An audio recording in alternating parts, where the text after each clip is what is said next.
Hello everyone, I am Karthik Gurjar. Today I will be presenting the analysis for our internal test focusing on similarity and dissimilarity metrics for question 5 and 6. This presentation is submitted to Dr. Shaligram Prajapati. We will explore how to measure differences between data points using various statistical methods. Moving on to the first slide. Measuring dissimilarities. Let's begin by understanding the concept of measuring dissimilarities, specifically in the context of student feedback profiles. Real world data comes in different forms, and we cannot use the same ruler for everything. We have nominal attributes like department names, asymmetric binary attributes like yes and no, workshop attendance, and numeric attributes like CGPA or attendance percentage. Each requires a distinct approach.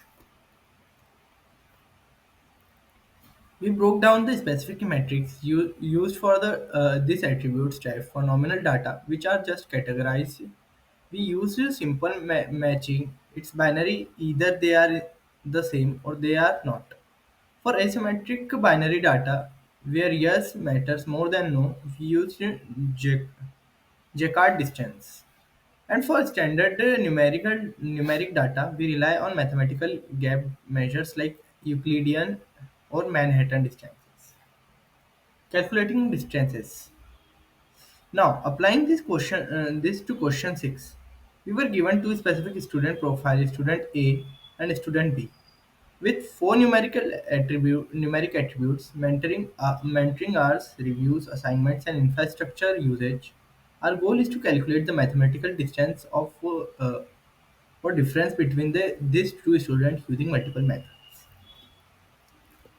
Step 1. Finding attribute differences. Before applying any complex formula, the first step is to simply find the absolute difference for each attribute. First, for mentoring hours, the difference is 2. For reviews, the difference is 1. For assignment, the difference is 6. And for infrastructure usage, the difference is 2. This gives us a difference vector 2, 1, 6, 2, which we will use for all subsequent calculations.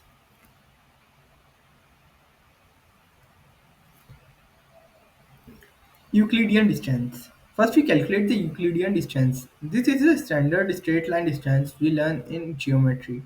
We take our difference vector, square each number, sum them up, and then take the square root. Squaring 2, 1, 6, and 2 gives us 4, 1, 1, 36, and 4. The sum is 45, and the square root of 45 gives us the result of 6.71. Manhattan distance. Is the Manhattan distance, often called the city block distance. This is much simpler. We just sum the absolute difference directly without any squaring. Adding 2 plus 1 plus 6 plus 2 gives us a total distance of 11. This represents the path if you could only move along grid lines.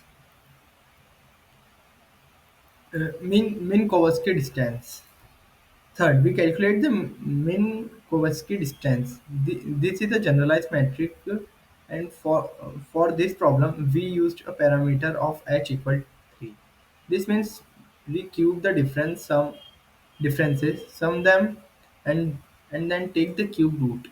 The sum of the cubes come out to 233. The cube root of 233 gives us a result of 6.15.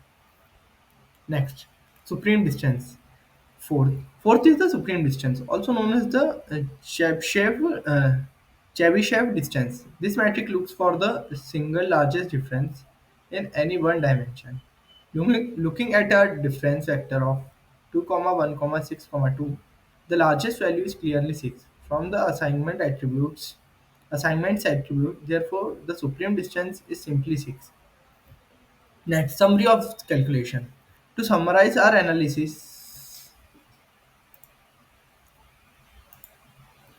To summarize our analysis, the Manhattan distance was the largest at 11. The Euclidean distance was 6,71. The Minkowski distance at h equal 3 was 6.15, and the supreme distance was 6. This comparison shows how different metrics can interpret the distance between the exact same data points in slightly different ways. Thank you for listening. I am happy to take any questions.